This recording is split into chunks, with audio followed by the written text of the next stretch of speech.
I was involved in a car crash on a roundabout. It was a very small one, and I asked you who you thought would be responsible for the collision. Before we get into what happened, including them making off from the scene of the collision with police action to follow, let's remind ourselves of what actually happened and look at the collision in full.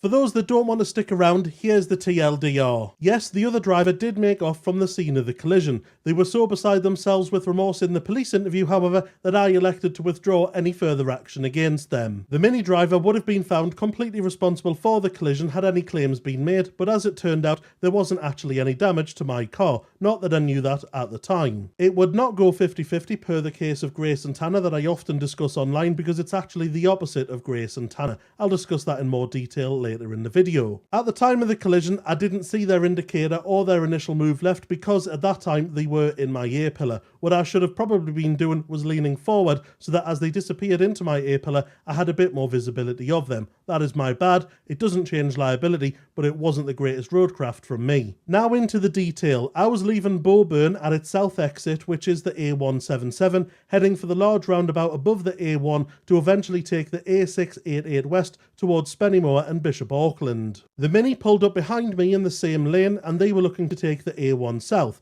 At this point we were both in the correct lane.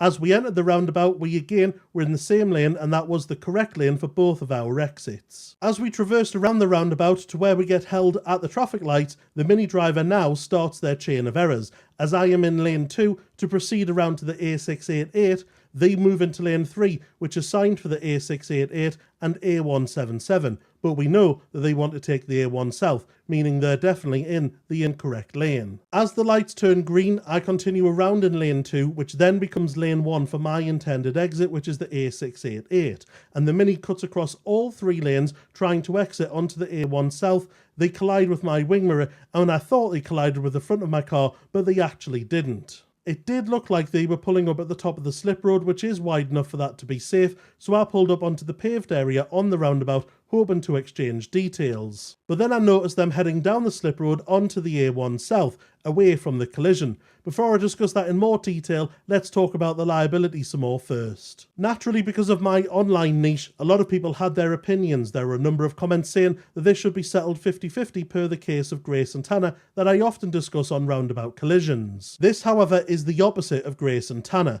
That is where a car incorrectly goes around the outer edge of a roundabout, and a car that is allowed to exit from the inside lane changes lanes into that car as they exit the roundabout, and the incorrect car goes around the outer edge of the roundabout. In this case, it would be 100% the Mini driver's responsibility because they're exiting from an incorrect lane into a car which is myself travelling correctly around the outer edge of the roundabout. Inevitably, there were also some comments stating that I should have predicted what was going to happen and I should have been in a pocket of space to avoid a collision. I totally get that point, and initially I was. However, some things for you to consider. The Mini slowed down unexpectedly, and where they were was in my A-pillar. Their indicator came on too late that I never seen it, or their swerve over at all. As a reminder, a dash cam is in a fixed higher up and central position than driver's eyes. Everything is in focus and constantly looking forward, whereas I have human eyes with a cone of in focus vision and everything else is in my peripheral vision. My eyes are also moving around, checking on all of the vehicles around me, not just the Mini, by using my mirrors and my windows. It also wouldn't be out of the ordinary for the driver of the Mini to get close to me as we progress round the roundabout, because if I'm going to lane 1 and and they're moving to lane 2 from lane 3,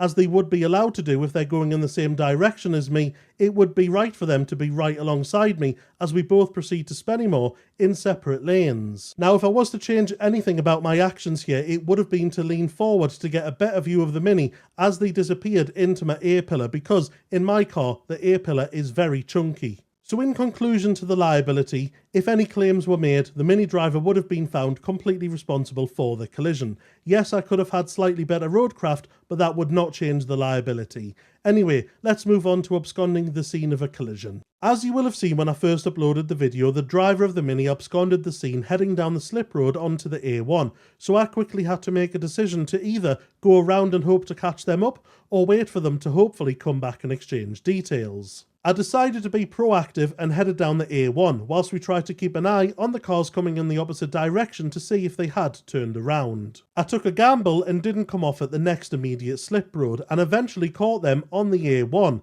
I did a friendly flash of the lights to let them know that I'd caught up, and indicated for them to come off the carriageway so that we would be able to exchange details, and they did exit at the next slip road. I assumed that this would be them pulling off to pull over and exchange information. However, I ended up following them till the next little village that we came to, where they then dived down a side road with some severe acceleration. I tried to follow safely for a very small amount of time, however, it was not safe to go at high speed through these narrow roads, so I just let them go, knowing that I had all the information I needed to be able to contact the police. I was dealing with a fantastic roads policing officer from Durham Constabulary who followed the process to identify the driver by sending out the Section 172 notice. The driver identified herself and under interview was apparently distraught at what had happened, very remorseful, not the kind of character that the police would deal with, and had no prior history. That was enough for me to decide to drop the incident. She'd had enough of a fright. I hope to avoid doing something like this in the future. There was no damage, no injuries, and I think having to go through that police interview was enough of a shock and a wake-up call. So all's well that ends well. Lovely jubbly, sound as a pound.